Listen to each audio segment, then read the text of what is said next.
देके मेवाड़ को बचाया। कोई माँ अपने बेटे की बलि दे सकता है? पूरा हिंदुस्तान गुलाम था, अपना मेवाड़ आजाद है, तो अपन किन लोगों को हाथ में मेवाड़ दे रहे हैं? आप बुजुर्ग लोग सोचना की बात है। ये लोग कोई नहीं चाहते किसान का बेटा आगे जाए। अगर ये चाहते तो हिंदुस्तान जिंक बेगूम आ रही है, नितिन फैक्ट्री बेगूम आ रही है, राउत बाटा प्लांट बेगूम आ रहा है। एक गाँव में बता दो भाई, गाँव में 2 छोरा लगाया हो तो नाम बता दो। वो घर में 50-30 हजार रुपये आए तो उनकी बात सुनी कोई? बताओ आप। मैंने खुद में एक साथ देवनारायण के मंदिर पे खड़ा हूँ। मैं 5 साल तक बाइक मोटरसाइकिल पे 2018 के चुनाव में के साथ दियो मैं एक फौजी होते हुए। मैं क्योंकि आप विधायक बन जाओ तो एक तो अकेडमी, एक नर्सिंग कॉलेज और हर गांव में 36 कौम के लड़का आप हिंदुस्तान जिंक और राउत बाटा में लगाओ।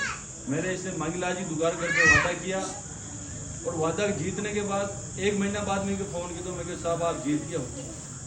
तो मैं फौजी एक लोग हूँ तो मैं भी मारो इच्छा करेगी गांव का कोई लोग एक अकेडमी खोलने से 10-12 पुलिस फौज में जा सके ना।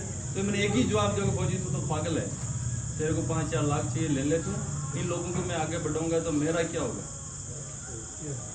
तो कोई बार का अपना नहीं होता है और ये मौको है। अगर मौको खोदे हो तो मेरे तो वापस बॉर्डर तैयार है AK-47, लेकिन मेवाड़ में लड़ाकू आदमी खत्म हो जाएगा।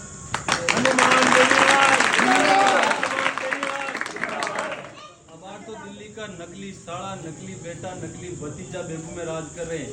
अगर 5 साल और यानी दे जाए तो गांव-गांव दिल्ली को आदमी बच जाए, अपनी खेती पे सारी पे कब्जा करी अब बोल न सका। अगर आप भी अतरो बार खौफ तो 5 साल बाद तो ज्यादा खौफ होगी। मैं तो नहीं तो कांग्रेस को न BJP को खाको को न मैं हूँ खाको मेवाड़ को। अगर मजबूती खड़ा रहोगे तो लड़ाई लड़ेंगे।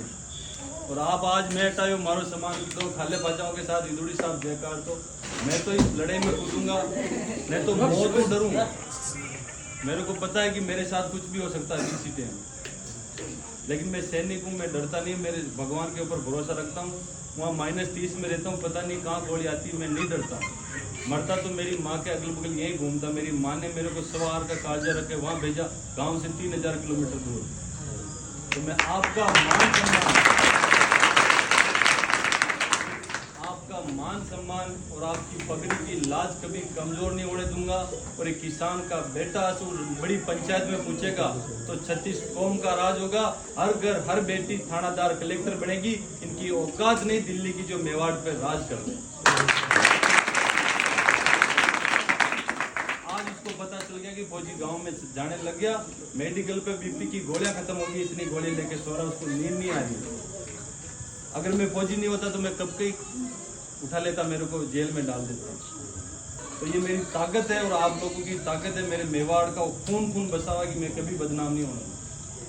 मैं मर जाऊंगा लेकिन आप लोगों को बदनाम नहीं करूंगा।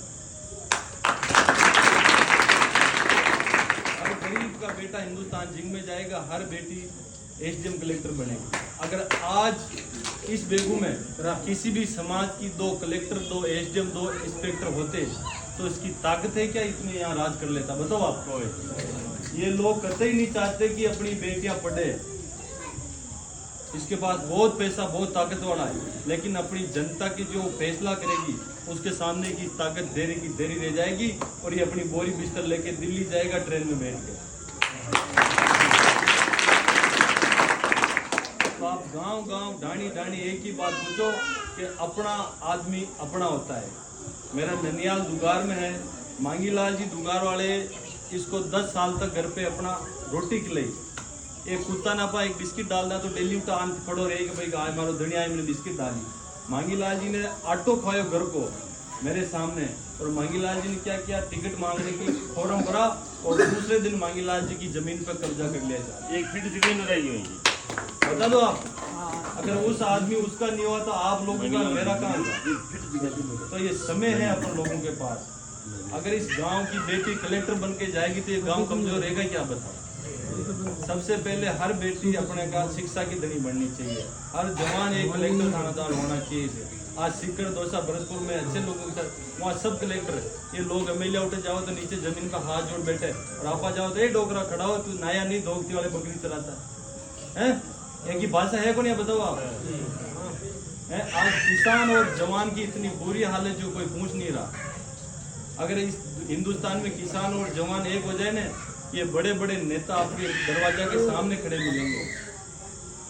अगर आप इतनी ताकत मेरे को दोगे तो मैं वादा के साथ ही देवनारायण मंदिर में कसम खा के जा रहा हूँ, इनका नाक रगड़ा दूंगा। जितना खा के ले गया उतना आपके सामने इनके मुंह से निकाल के आप लोगों के जितनी जमीन पे कब्जा किया, हजारों बीघा जमीन के बेटा भतीजा सबके नाम, वो सारी जमीन पे गौशाला घोषित करके जा रहा हूँ। और आचार संहिता आपने जो मान सम्मान दिया, हमेशा बुजुर्ग आदमी मेरे आशीर्वाद, नौजवान साथियों ने जो तरह प्यार दिया, दिल से धन्यवाद। गांव गांव आवाज पूछा दोगे कि नरेश फौजी इस मैदान में है और किसी की ताकत है इन बाहर की तो रोक के दिखा दे। नरेश फौजी जिंदाबाद, नरेश फौजी जिंदाबाद, हनुमान बैनर जिंदाबाद, बोलो देवनारायण भगवान की जय, चले महाराज की जय।